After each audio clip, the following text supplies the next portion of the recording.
Good evening, everyone. My name is Stephen Burrow, and I am the councilman for Ward 3, and it is my pleasure to welcome you to the 2018 State of the City Address. On behalf of Mayor Dane Maxwell and the rest of the City Council, we greatly appreciate you taking time out of your day and your evening to find out tonight what's happening in our city. And we certainly want you to engage with each and all of us as your City Council and, most importantly, your staff work diligently to provide both municipal services and expand the amenities that make Pascagoula a great place to live and raise a family. So before we begin, I ask that you stand for an invocation led by Councilwoman Jennifer Calmer and the Pledge of Allegiance led by Councilman Matt Parker.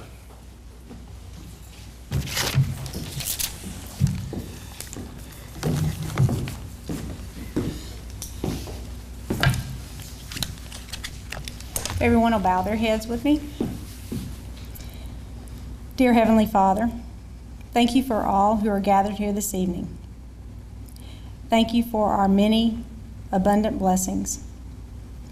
Thank you for the ability to be involved in useful work and for the honor of being a public servant in the city of Pascagoula.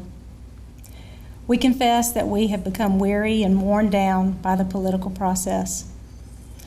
We confess that we have accepted the way things are and tolerated systems that refuse to change. Father, save us from our weak acceptance. Remind us of our responsibility to seek the welfare of this city. We acknowledge the many burdens that we carry into this work. We ask that you attend to these, Father. We give thanks for the communities that support us. We give thanks for our spouses and loved ones who sacrifice so much for us to serve this city as mayor and as councilman. I pray a special blessing for them. I pray for the mayor and for the council. Guide us to be leaders for your people, the leaders that they need and the leaders that they deserve. Remind us that we are stewards of your authority. Grant us the wisdom and the courage to know and to do what is right, good, and true. May we speak out when it is time to speak. May we listen patiently and receptively when it is time to listen. May we always be guided by the spirit of community, by the spirit of justice, and most importantly, by the Holy Spirit.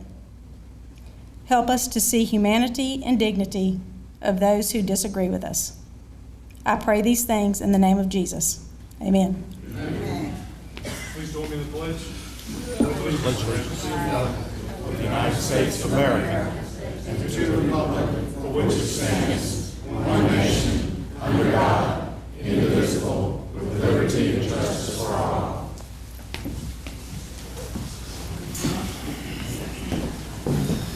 Okay, we ready? First state of the city. I understand in more than 50 years been given to in a public setting, so let me tell you, I appreciate it. Thank you so much for coming out tonight. I typically don't read off of a speech chart, but I'm going to do that tonight because I've been ordered to by those guys there. Because I'll get off and start talking about all the war stories and stuff, and I don't want to do that. I want to stay focused because it's important for me to share with you tonight what we've been doing. So with that, Councilwoman Calmer, Councilman Jones, Councilman Wolverton, Councilman Burrows, Councilman Parker, City Administration, staff, fellow citizens of Pascagoula, and distinguished guests, thank you for coming out tonight. Thank you for coming out. And please pray for Councilman Wolverton, who couldn't be here tonight. He's in the hospital, and we need to keep him in our prayers. No matter your background or where you work, who your family is or where you attended school, whether you're a shipbuilder or a surgeon, a small businessman or an industry executive, we are Pascagoula. And the people of this city want action.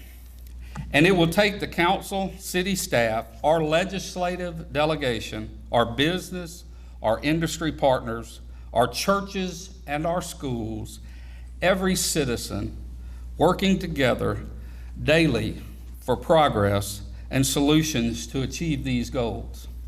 And I believe together we are up to the challenge, and I'm so proud and humbled to be part of this team. Tonight is a milestone in the history of our city. This is the first time, as far back as we can recall, that this State of the City address has been given in a public setting and not simply before a private club or audience.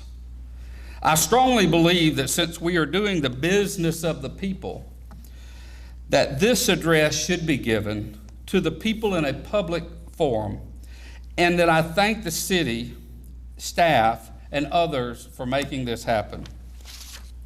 7 months ago, this council and I were sworn in to represent the interests and concerns of our fellow citizens here in the city of Pascagoula, to be their voice, to take action on their behalf, setting forth policies and making changes that produce a more efficient and functional municipal government, in the hopes that Pascagoula would once again truly be Mississippi's flagship city.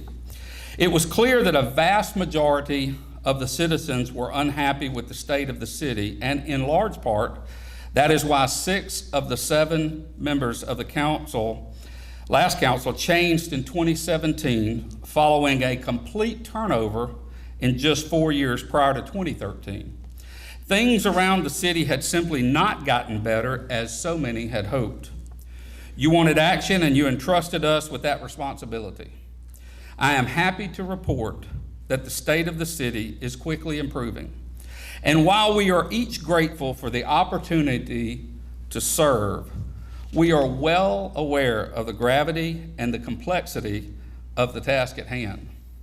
There are no overnight quick fixes, but yet we must remain ever diligent and focused on the task at hand.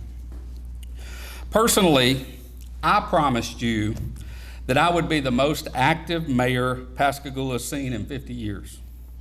And I've kept that promise, working over 60 hours a week as a part-time mayor to advance the city and our people, to represent your interest, and to tell our story to the world. As you will see this evening, this investment as an active leader with the teamwork of this council is paying off our city. Just imagine what could be done if this was a strong mayor form of government. But our city government is a council manager form, and as such, that's why we brought in and supported key hires and made departmental restructuring an initial priority. The administration must keenly understand the need for a shift in the government culture of the city.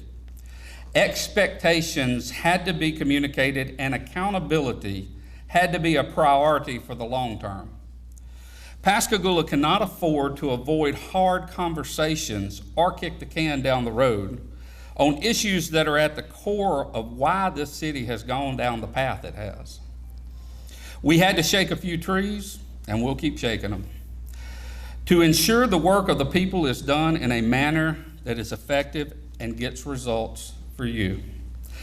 I've said it before, you can change city councils every 4 years, but unless you change how government operates at the staff and policy level, or even in our local government structure, what good is it in the end?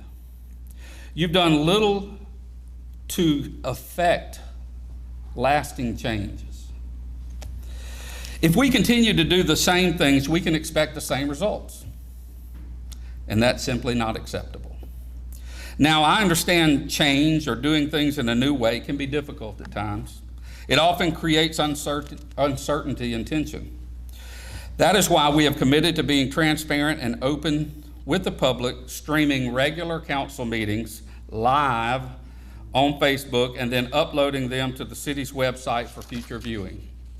I have committed to doing an Ask the Mayor video to coincide with council meetings to answer your questions and to speak directly to you. You can email those questions to askthemayor@cityofpascagoula.com. We are also developing webisodes that will invite you to explore Pascagoula, to take a fresh look at our hometown and see the beauty, history, and opportunity we have here in our own backyard. Our Community Relations Division has revolutionized how we as a city share information not only through traditional press releases, but through enhanced multimedia and social media platforms and through targeting advertising of the city resources to reach you and to spread good news about Pascagoula. I am happy to announce tonight that we are increasing access to the city information by launching a Pascagoula app for your smartphone. You will soon be able to simply go to your app, store and search for City of Pascagoula, and download it. With 56% of Americans now having smartphone, this resource will surely be a hot item on Apple and Google Play in short order. So watch for the announcement of when it is available for download, and in the next few days, you'll see it. This is a direct way for us to communicate with the public. On that app and on our city's website, there is now a listing of ongoing projects around the city, giving you a brief scope of work and projected timeline for completion. We are adding items to this weekly, so if you have a question about a public works project, or if you're wondering how long your street will be dug up, this page will give you the information you need as it is updated. We are also spotlighting businesses at our city council meetings to showcase the unique opportunities to shop, dine, and enjoy Pascagoula. Any Pascagoula business is welcome to submit for the business spotlight. Just fill out the form on the city's website. Our team will recognize your business and share a short spot for you to share with your friends, family, and the entire community as well. All of these and more are how we are reaching out to you and how we are inviting you to engage with us so we can hear from you and work for you on a daily basis. And if all this technology just isn't your thing, then call or come by. We have smiling faces ready to meet you and talk to you on a daily basis.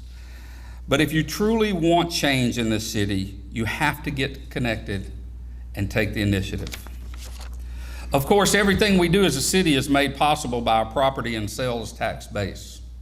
That is why it's so important that we encourage everyone to take pride in the city, to shop and dine locally, not just work here, but invest in making Pascagoula their home. And as an aside, we need the help of our local industries and business partners to help us promote living and doing business in our community. After all, we take pride in being their hometown. For operations, they need to take pride in us as well. As we look at the municipal budget, the city's property tax collections have remained mostly flat, over the last few years averaging about $9.3 million, while sales tax has declined 3 of the last 4 years. When you consider the cost of doing business and the enormity of infrastructure needs continue to rise, this does not bode well if we do not make internal changes and find ways to leverage resources more efficiently and effectively at every turn. However, the current fiscal year does show a slight increase over last year's during the same period of October through December by 3%. We were required by law to have a balanced budget, and this council passed the FY18 municipal budget back in September with no tax or utility rate increase. Previous year municipal budgets have hovered around 62 or 63 million. I am pleased to report that the total budget for FY18 sits at 58 million. That's a 7% decrease or a $4 million decrease from the FY17 budget.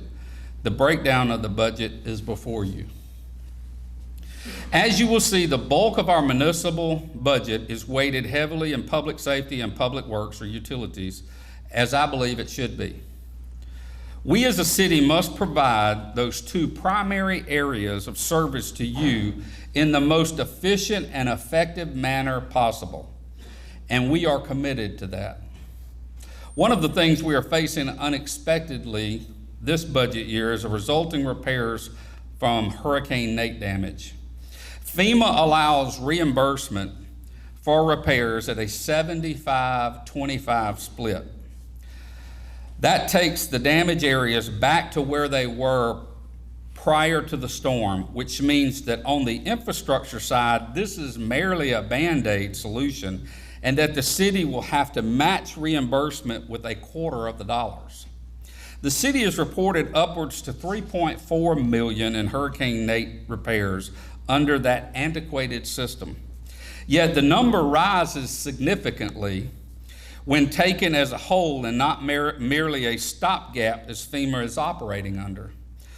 To set right our water, sewer, and gas system, repair bulkheads, and pave necessary street, the total easily exceeds $1 billion in capital investment. We are actively in discussions with FEMA and the White House on the need for a better way to address disaster funding. It is my contention that simply band-aiding critical infrastructure only creates future problems. The President has expressed the desire to have the disaster areas restored better than they were when they were damaged, and we are advocating for that as well. It just makes good financial sense to make the repairs fully and utilize funds for long-term improvement versus the way it's always been done, which forces the taxpayers to pay this multiple times, whether at the local, state, or federal level for damaged areas following a disaster or critical infrastructure failures. FY19 budget discussions will begin in earnest in the spring, and they will run through the summer, with budget work sessions that will be fully open to the public as usual. So if you're interested in knowing more, please plan to attend these meetings. We welcome your attendance. We want to hear from you. One thing for sure from a fiscal standpoint, we must make good, well-informed decisions and make use of the dollars we have in a very strategic manner. We must increase and diversify our tax base, and we must promote our city to the world, daily doing a better job at attracting residents and visitors alike. As such, it is vitally important that every property owner take pride in their investment and, by extension, take pride in Pascagoula. This council and I are serious about cleaning up this city. We're serious about tearing down blighted properties. We're serious about using the fullest extent of the law to encourage property owners to clean up their neighborhoods and commercial corridors. I know those members of the Pascagoula Pride are here tonight, and they will agree with me. This is an economic development issue at its core. Investors and developers will not invest here if we do not take pride in our community. It is also a public safety issue, and one this council takes seriously. Here is a word from some of our council members on this topic. I think this new council has been very aggressive when it comes to cleaning up the city. A lot of dilapidated properties and the litter program and getting out and picking it up, and it's I think it's a great step in moving forward to try to get everything looking nice and get ready for redevelopment. If you take pride in your property and keeping your property clean, your neighbor will take pride in keeping their property clean. And it gives us all a better sense of ownership in the city itself. Well, as a realtor and a city council member, property cleanup's a major issue. We're trying to market the city, trying to get people to move here, trying to sell the city. It's important that everything looks as good as possible, and it also promotes pride in the city. And we feel that if the city is beautiful, not only the landscaping, but the homes, businesses, and what, et cetera, that we will draw people here in our good city.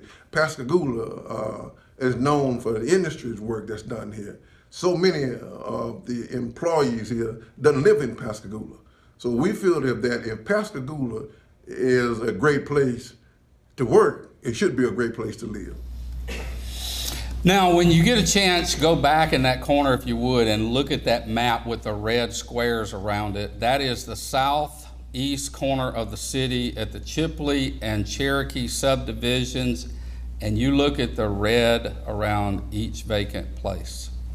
It is astonishing. Thousands of vacant properties are here in this city, and we have to clean them up. Another thing is all these slabs that were left over from Katrina, most of them are 2-bedroom, 2-bath, or 3-bedroom, 2-bath, and they have open sewers in those slabs. And when it rains, guess where the water goes? Right into the JCUA treatment facility, and we pay for that. Millions of gallons. Yeah, I'm back on it. I told you. See, I'll get on my stump.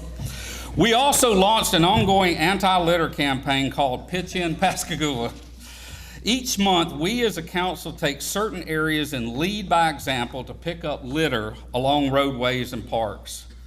We are working with the schools to help us promote this effort, and we are using social media to help us spread the word that if we all pitch in, Pascagoula can put a better face forward as we promote our city. We need more of you to participate with us in this program to help us keep our city clean. If you'd like to participate, contact City Hall and we will help get you engaged. One of the things that draws people into the city are our events. Over the last 7 months, we have hosted large-scale events such as Cruising the Coast, the annual Sazanta Festival, Battle at Buffett Beach, and combined downtown for the holidays, Christmas tree lighting, and the Christmas parade. Thousands of visitors have come through the city to explore Pascagoula, and we are working to capture their attention and interest even more. To do so, we are looking to expand our tourism efforts and ramp up our promotions. I am happy to announce a new website, explorepascagoula.com, that will be a one-stop shop for everything Pascagoula. You can see where to dine, where to stay, and what to see, all right here in Pascagoula. We as citizens may need a refresher on what all we have here to enjoy in the city of Pascagoula. We may need a fresh look and a fresh perspective of our own. And I hope through the new website and our organizational changes being considered, we can make a more targeted effort to capture the $6 billion annually coming into Mississippi for tourism. And we are doing all of this in conjunction with our partners at Pascagoula Main Street. Their work to promote our city will be expanding in the months to come, and we look forward to announcing our shared efforts soon. We are also glad to see that community projects such as the LaPointe Krebs House renovation and the Mississippi Maritime Museum continue to gain steam, adding additional amenities and more reasons to explore Pascagoula. If you've driven around the city, then you know we are serious about improving our infrastructure and quality of life. Now, I know detours and torn up roads are frustrating at times, especially when it seems like a project drags on forever and a lot longer than it should. And believe me, I get frustrated as well. That's why we are giving a fresh look at our contracts and finding ways to improve the language to lessen the impact of these upgrades and improvements on your everyday lives. These upgrades and improvements are necessary, but we have to do it smartly, and we have to hold them accountable, and they have to be reasonable with us as they're repairing the infrastructure. We're also talking about perhaps temporarily paving some of these and tightening the overall length of the contract time. With that said, if what we have planned works, there will be a lot of projects going on in the city for the foreseeable future. So please bear with us, as the saying goes, pardon our progress, because this council fully intends to do as much as we can for the benefit of the city during the time you've entrusted us while we're in office. Here's a quick snapshot of a few projects either begun before our tenure or started in recent months. The first one is Market Street. This council is committed to improving Market Street in a manner that solves the critical infrastructure needs that makes sense for our longtime established businesses in the area, and that is aesthetically pleasing and inviting as we draw people into the city. It will stay 4 lanes, and there will not be a roundabout at Ingalls and Market Street, period. This council will be discussing the 3 options at its January 30th workshop next Tuesday, so please plan to attend. We want your input. Oldsmobile and Hospital Road. This project was begun prior to our term, but we are actively monitoring its progress. The area at the intersection of Hospital Road and Oldsmobile Road has been reopened, and the north portion of the project will be open around mid-March, with the next phase to begin by the end of the year. Oldsmobile Bridge. This bridge was closed due to its lack of structural integrity by the state and federal inspectors.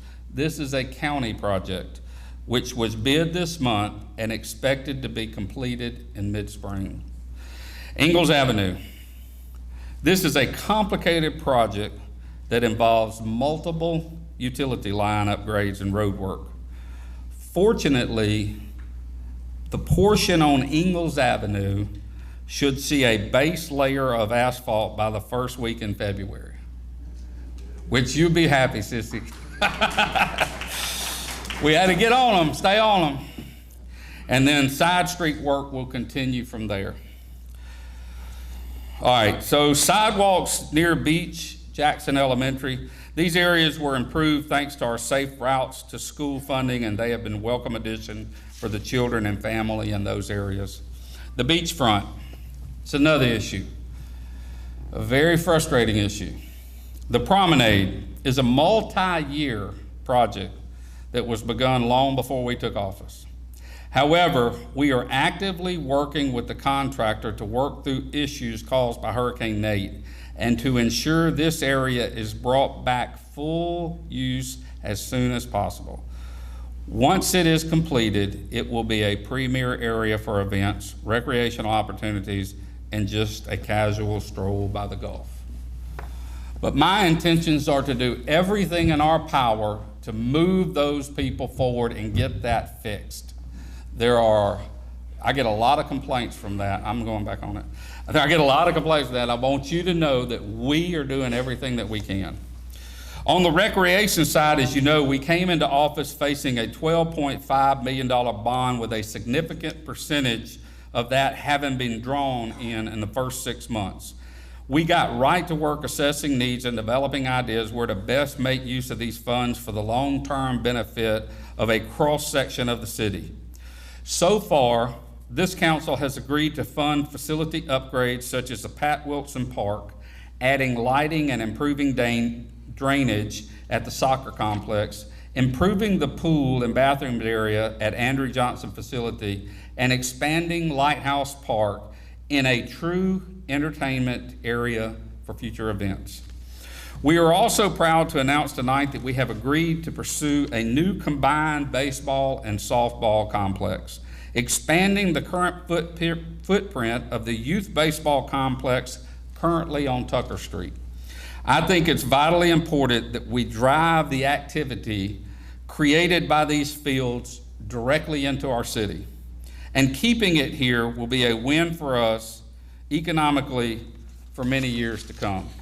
What you see on the screen is a conceptual drawing of what we are considering, thanks to the help of our local Boys and Girls Leagues, our Recreation Department staff, and the Recreation Commission. Now, this isn't final, but we are acquiring property in the area adjacent to the current fields and finalizing these conceptual plans. If all goes as planned, we could break ground on this project at the end of the 2019 season. That leads me to our next discussion, potential development projects we are pursuing within the city. Providing a variety of housing options that meets the financial means of current and prospective citizens is a must. The riverfront development we broke ground on last year looks to be of interest for one market, but we need to reach other levels of income in our community as well.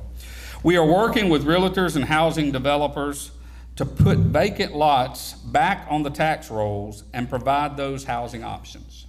We will need the support of our business and industrial partners like Ingalls, who are expanding and hiring at a rapid pace to meet their business needs.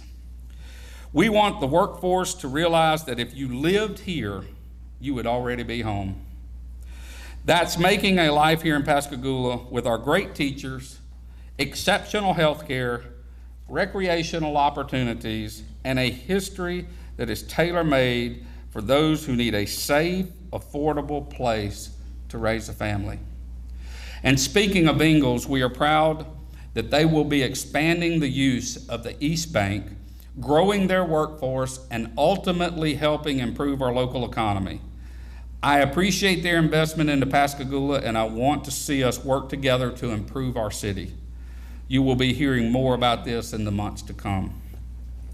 I am pleased to report that we have a number of commercial businesses considering Pascagoula at this time. You've heard the rumors, I'm sure, but one of the first rules of economic development is not to tip your hand, so I won't do that now. But you should know we are actively pursuing a number of retail and dining options and other businesses who have been here for many years that are growing and expanding, such as Bozo's. We are working daily to expand our business offerings in the city and to promote and support those businesses currently in the city. And we invite you all to remember to always think of Pascagoula first when shopping, dining, and investing. Other potential developments include public space and municipal facilities. We are pursuing options along Martin Luther King Jr. Causeway between the bridges to expand recreation and dining options. At the River Park area and near Lighthouse, we are working with Secretary of State Delbert Hoseman's office to do the same. And if you get a minute, look at the drawings on the off-ramp to River Park. You'll see the new off-ramp that DOT has approved for us to build so we can reconnect ourselves back to the River Park, and you don't have to make a 4.5-mile journey or ever how long that is. We have a vision for a city hall that would combine city services and a new library. The condition of City Hall's roof and the integrity of the library are both in poor condition and would require significant investment. We are considering options on what is financially feasible for the long term. The same can be said of the police department. We envision a new public safety complex with a hurricane shelter, which we do not have at this time in the city limits, to increase safety and service to our citizens. We are also considering a public safety training area where both fire and police can better train and prepare for those crisis incidents when called upon. Plus, a fire training facility would ultimately go towards reducing our fire rating and save our citizens on their insurance rates. Of course, all of this takes money, and we realize that, which is why we are working to leverage every contact and shake every tree we can. During our short time in office, city staff and I have had the opportunity to represent your interest across the state, in Congress, and even at the White House. We are engaged in ongoing discussions regarding our base flood elevations and infrastructure funding. You may have seen recently where the Environmental Protection Agency has officially named the former Mississippi phosphate sites to the Superfund priority list. This means that EPA will invest significant resources at a federal level to ensure that this site is cleaned and restored for the safety and health of both our local environment and to our citizens. I had the opportunity to work directly with EPA Administrator Scott Pruitt on this, along with Region 4 Administrators Trey Glenn and their team. Getting this done for the people of Pascagoula and Jackson County is a major step forward for our community and a win for this administration. As we look forward to promote and improve our city through future industrial developments and outdoor recreational opportunities. Tomorrow, I will join a select group of mayors at the White House to meet with President Trump on a new national infrastructure plan. We were asked to help organize mayors to join the Mayor's Day with the President. This meeting will include several initiatives we've pushed for in the past few months. Pascagoula has a seat at the table for a unique discussion with the President of the United States on the single most important issue facing the nation. Our voice is being heard, and we will ensure it will continue to be. Some do not understand the need to meet with these policymakers and agency heads, one-on-one, face-to-face, but thankfully our council does, and I truly appreciate you guys. Here is what they had to say about our legislative efforts so far. It's important for the City Council to advocate for the city and to represent the interest of the citizens of Pascagoula on both a federal and state level, to try to secure funds that are available on both those levels, because we do not have those resources available here. I want to be able to do the job that I've been elected to do.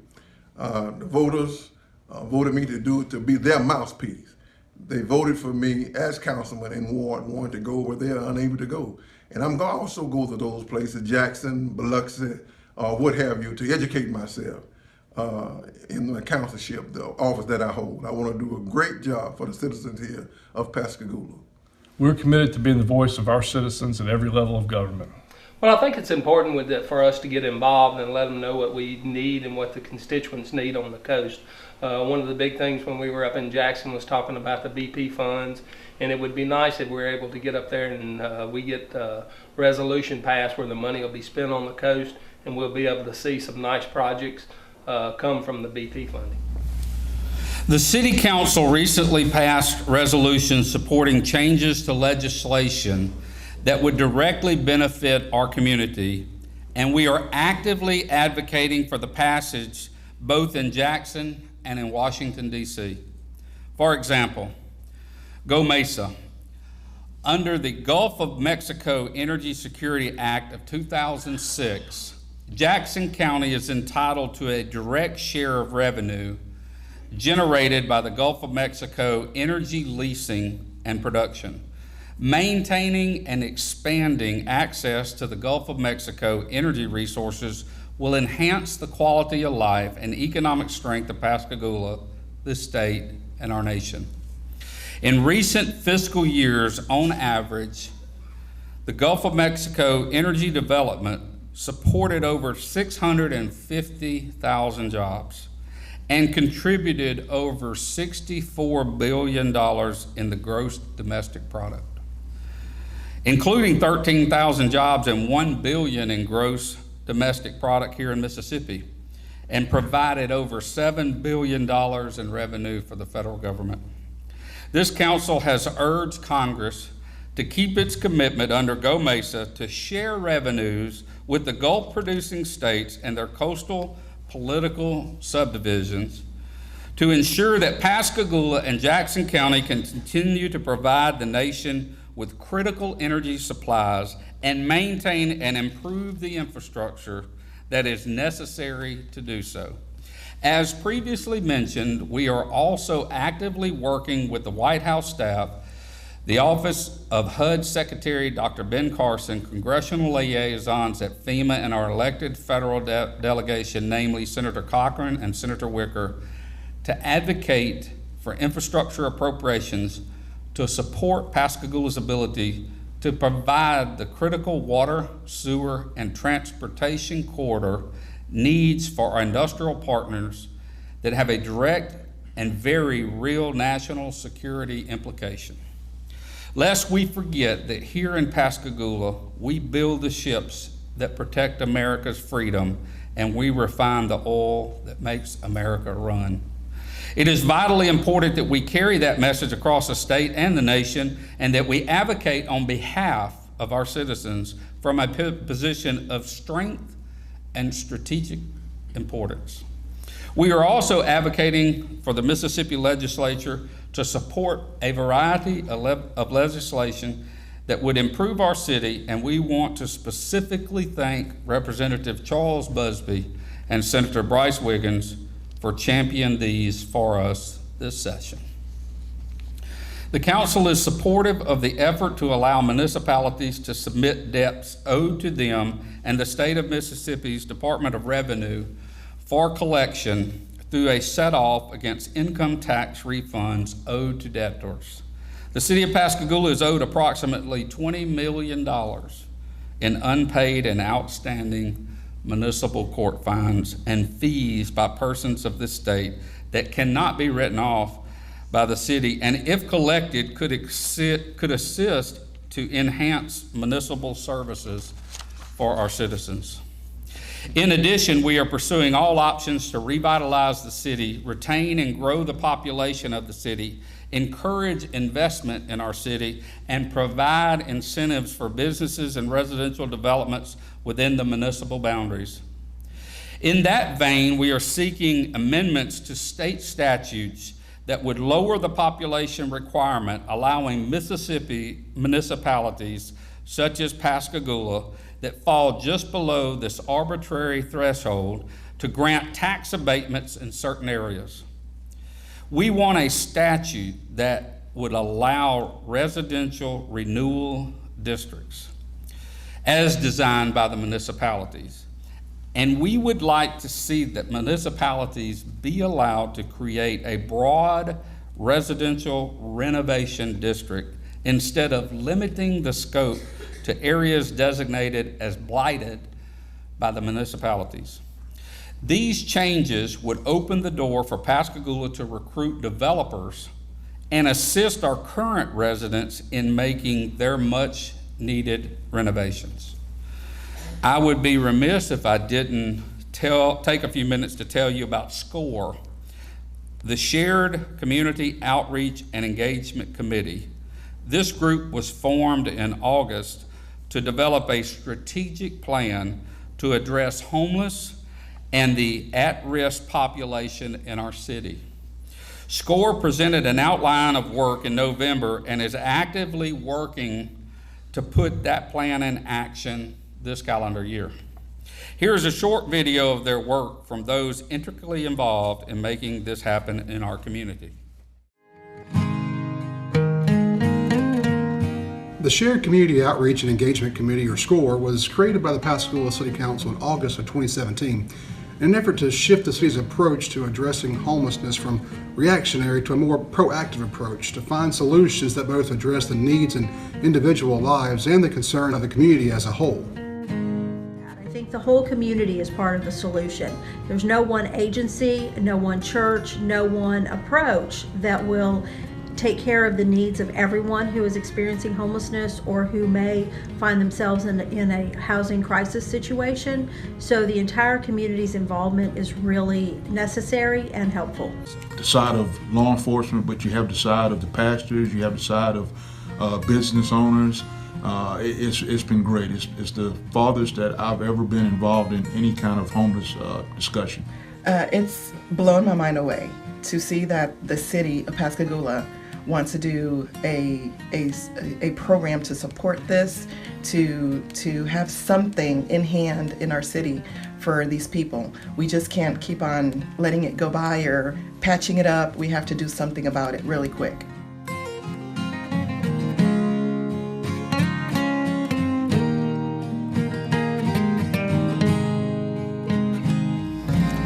And we're going to move quick. We're going to resolve this issue some way, some form, some fashion. And I invite you all, everyone, to get involved in this community project. And let's see results in short order for those individuals in real need and for the health and safety of our city. I could continue to talk about the future of Pascagoula all night. I really could. You believe that, don't you? But I've kept you long enough. I truly hope that you see that this council is active and engaged, working for you and working for your interest. We want our collective consciousness in Pascagoula to be one of pride and progress, holding fast the spirit of hope and longing for a better life for ourselves and our posterity, and that's formed in this city, shunning the voices of condemnation and consistent negativity. We must stop all of the negative, take responsibility for our own actions, and speak a positive Pascagoula. 1 Peter 4:10 through 11 tells us, each of you should use whatever gift you have received to serve others as faithful stewards of God's grace in its various forms. If anyone speaks, they should do so as one who speaks the very words of God. If anyone serves, they should do so with the strength God provides, so that in all things God may be praised through Jesus Christ. To him be the glory and the power forever and ever. And that is our mission, to serve you with the gifts, knowledge, and experiences that God has given us along the way, to not be politically correct, but rather focus on the priorities and the visions that we mutually share here in Pascagoula, our hometown. I am pleased to report tonight that in just 7 months, we have made great strides across the board in setting a course that will pay dividends over the next 3.5 years and beyond, serving you as part of the City Council. Because of these efforts, the state of the city is healthier and brighter than when we swore our oaths. We are stronger as a city, not just because of what we've done, but because of who we are, each of us, all together. When we stand together, there is nothing we cannot achieve. We are not waiting for a better future. We're creating it, because we are Pascagoula, and that's what we do best. Thank you for your time and attention this evening. We appreciate you coming out and being part of this event. Thank you.